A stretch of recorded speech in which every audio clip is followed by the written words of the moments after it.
How did we get to this Trump win? Well, I mean, it's a long and sad story that I think historians will be studying for decades, if not centuries. We normalized a sociopath. We normalized a criminal. We became used to a person who has no belief in the rule of law, no belief in democracy, no belief, unless he wins, no belief in anything other than himself. The classic demagogue that the framers thought they were doing away with by the mechanism of the Electoral College. Well, you can't protect. A constitutional system has all sorts of checks and balances, but it can't, at the end of the day, it can't tell a free people not to vote for someone who might take away their freedoms or someone who might take away their democracy or doesn't really, who misleads them and demagogues their way to high office. It's just, it's something that unfortunately has happened in democracies before and in human history, and it's not good. And it's what we're going to see, particularly when you have this individual who not only is unwell psychologically, but deteriorating quite rapidly, as we saw during the campaign. It's not going to turn out very well.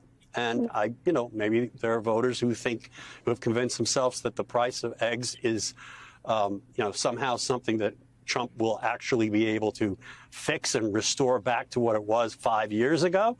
But they're going to be sorely disappointed. But Joe Biden let go of power. Donald Trump incited an attack on the Capitol to hold on to. No, I mean, I think of you think of the scene in Hamilton where Washington says, "I'm going to say goodbye." I mean, it was really touching and moving, and it shows the difference. Mm. To be in politics, you have to have a certain amount of narcissist in you. Okay, you have to believe in yourself. I mean, narcissism is a spectrum. There's just the extreme form that Trump has that basically causes you to lie, steal, cheat, do whatever it takes to get ahead. But then there's regular everyday narcissism that you have to have just to get by. Like, I have to believe, we're gonna this podcast is gonna come out nice and people are gonna be happy with it, even though some people won't. Right? You have to have a positive outlook. Yeah. And Joe Biden, he believed he could win. And that's because that's just Joe Biden's makeup. There's nothing wrong with that. Yeah. But at the end of the day, he listened to people and realized it's not about him. Yeah. And that was, that's for a guy like him, that's he spent 50 years in public life, and 50 years, you have to have a desire to have people like you. You have to run for public office at that young age when he ran in Delaware, and to stay in the Senate and then to be vice president, to do all these things.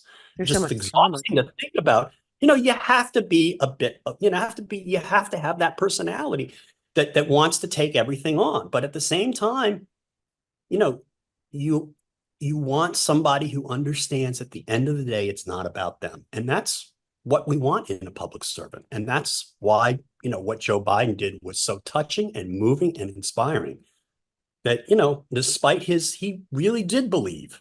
And I think I can't say he was wrong. Yeah. They are, I think he could have won this election. Yeah. And so it was difficult for me as someone who was not as much of a Biden stan as you, but who admires Biden's character and the fact that he was willing to step up in 2020 and what he has done to basically try to get our democracy and our government back on track, even if I disagree with some of the policies. I was moved by it. Yeah. So, and so it's the contrast. And I wish him well, and I think history is going to be very kind to that man, and should. I think he's saved. Now, okay, I have dust in my eyes. I'm sorry. Oh my God, I kind of live there. It's always this swing for me. It's this pendulum swing with him and with all of this. I cry every night pretty much, but I said he smells like. No, we've been talking about it for the last few weeks. It's been rough. And you're always you very gentle. You're like, yeah, these people are attacking Biden and then I'm like, okay, well, I get it. I know why you feel that way, but they're both both sides have points here. So let's talk about it, George, because Yes. Talk about Donald what? Trump is psychopath, sociopath, narcissist. He's a narcissistic sociopath. He's a malignant narcissist. He's a psychopath. He's just a general nut job. So I've been saying this for years, as you know. Yeah.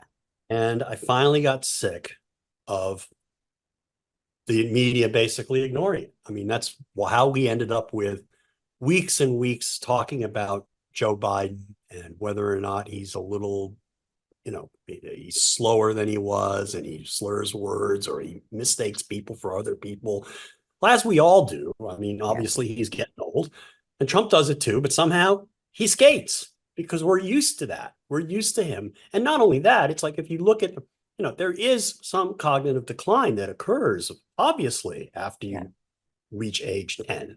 And so we're all suffering from it. And of course, when you get to 80, 77, 8, 78, 79, 80, like these guys, it's obvious.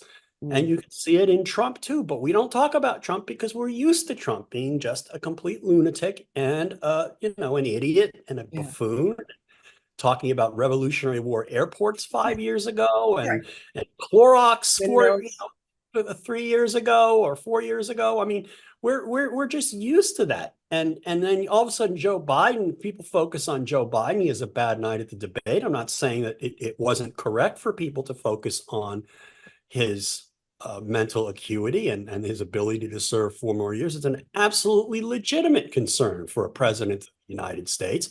The problem was it was only being applied to him.